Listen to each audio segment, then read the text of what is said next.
More Filipinos are out and about as Metro Manila and 38 other areas further eased restrictions to COVID-19 Alert Level 1.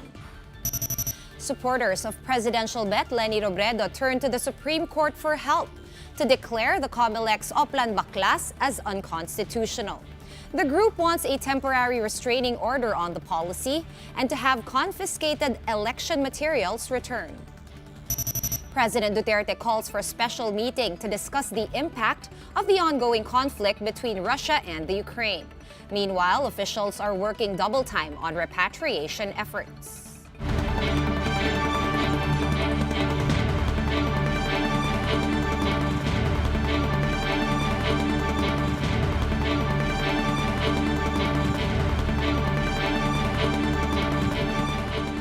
Fast, focused, and fearless. Here's a roundup of stories we're watching now. I'm Sean Yao. Public transportation and some establishments are gradually seeing a return to the pre-pandemic setup as the government allows a further easing in restrictions. JC Cosico with the report. Long lines welcomed passengers at the Monumento station of the EDSA bus carousel in Caloocan City on the first day of Alert Level 1 in Metro Manila.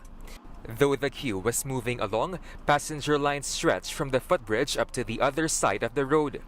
Under Alert Level 1, public transportation can now operate at full capacity. Mas mabilis yung biyahe kasi pag konti lang, halimbawa, hindi siya full capacity, ang tagal ng pila. Inside, there are no more plastic barriers and the one-seat-apart arrangement is not implemented. Some commuters are worried with the new adjustments. Siyempre masyadong malapit na eh, no? Wala nang division. So kung ma-change siya or madali mag-spread yung virus. PUV drivers on the other hand consider this a welcome development. Ganda para kumita kami. Kasi noon may kuota kasi kami, pag hindi kami nakakota, arawan lang ang sahod namin. Pero pag kumota kami, may incentive kami nakukuha. Meanwhile, the Transportation Department says more trains are expected to operate. From 6, 22 trains are ready to be of use, which can be adjusted up to 26.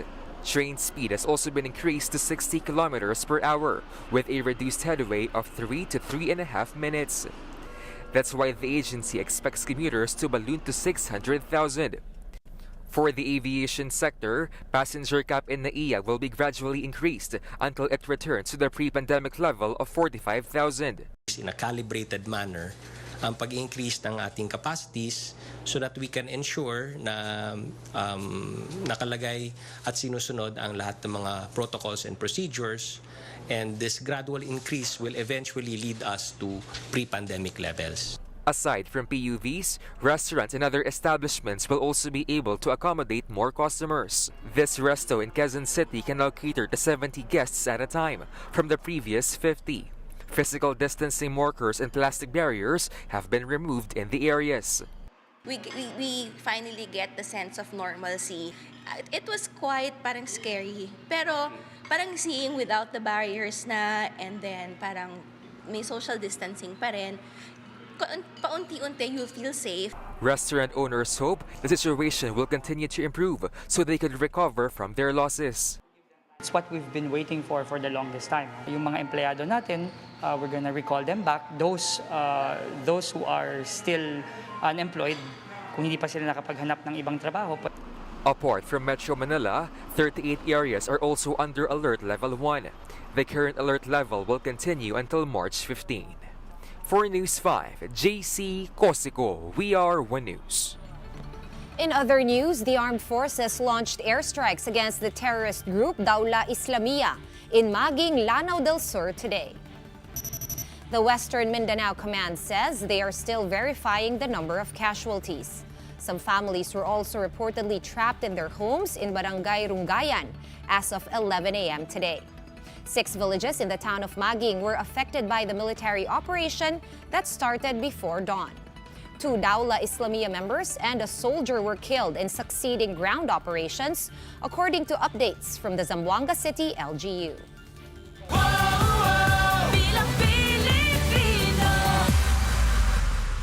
Caloocan LGU denied the request of Manila Mayor Isko Moreno to hold a motorcade in the city today. Moreno's campaign manager, Lito Banayos, said they were already issued a permit, but it was revoked later on because of politics. On the other hand, Caloocan City Administrator Oliver Hernandez denies this, saying that Moreno's camp failed to comply with additional campaign requirements. Hernandez said Team Isko's planned motorcade covers major roads, which would require additional approval from the MMDA. And supporters of presidential aspirant Leni Robredo filed a petition seeking a temporary restraining order against the Comelec Oplan Baclas. In a 52-page petition, the group questioned the forcible removal of campaign materials on private properties. The petitioners also want the High Court to declare this act illegal and for the Comelec to return the confiscated election materials. For its part, the poll body says that Oplan Baclas operations will continue until formally prohibited by the Supreme Court. If the TRO issues, then we will respect the TRO.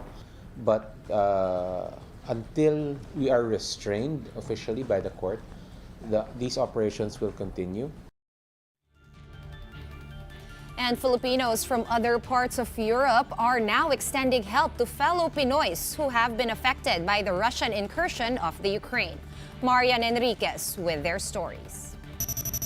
So this is our situation. We're inside the car with my 2 children and we're waiting for the ferry to open. 35-year-old Filipino Jeremil, his Ukrainian wife, and their 2 children traveled for 18 hours to leave Odessa, Ukraine, as war with Russia continues. In the morning and until now, we haven't crossed the border because in Moldova they didn't allow us to cross because we are Filipino.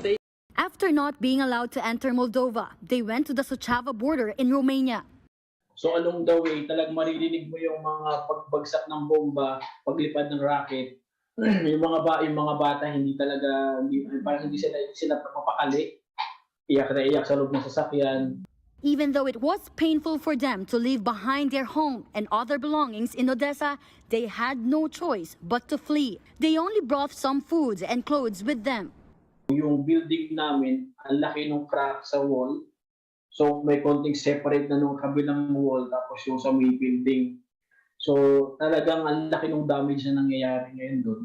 What's important for Jeremil's family now is that they were able to flee to Romania, all thanks to Filipinos living in the area. Among those who helped Jeremil and his family were Josephine and Albeth from the Filipino Free Movement in Romania. They offered their home to serve as temporary shelter for Jeremil's family in Bucharest. So lahat po yan, galing po yan sa komunidad ng mga Pilipino dito. Daming damit, foods, chocolates, mga toothbrush, toothpaste, shampoo, dilata, mga water, mga coats, sapatos, Food, clothes, and toiletries were also sent for refugees along the Romanian border. Despite being in another country, Albeth and Josephine admit fear is still present. So dahil ito yung pinakamalapit na parang neighbor ng Ukraine, so ang gagamitin lang parang military bases is yung Poland at saka yung Romania. So talagang nakaka-bother siya. The Philippine government is now doubling its efforts to bring home Filipinos from Ukraine. 13 Filipinos who evacuated to Poland are expected to arrive in Manila tonight. They are part of the 40 Filipinos brought to Lviv from Kiev. The government shouldered their RT-PCR tests and they are no longer required to undergo facility quarantine. Even though Philippines is open to Ukrainian spouses of Filipinos, Ukraine is not allowing men aged 18 to 60 years old to leave the country due to martial law. For News 5, Marian Enriquez, we are One News. Let's take a quick look at today's other top stories. President Duterte will hold a special meeting today to discuss the Russia-Ukraine crisis. This meeting will include military officials, police personnel, businessmen, and some cabinet members. The Philippines earlier expressed support for the UN General Assembly resolution, calling on Russia to pull out its troops from the Ukraine. Meanwhile, the International Criminal Court is planning to launch an investigation on the situation in Ukraine. ICC prosecutor Karim Khan said there is reasonable basis to believe that war crimes have been committed after the Russian invasion.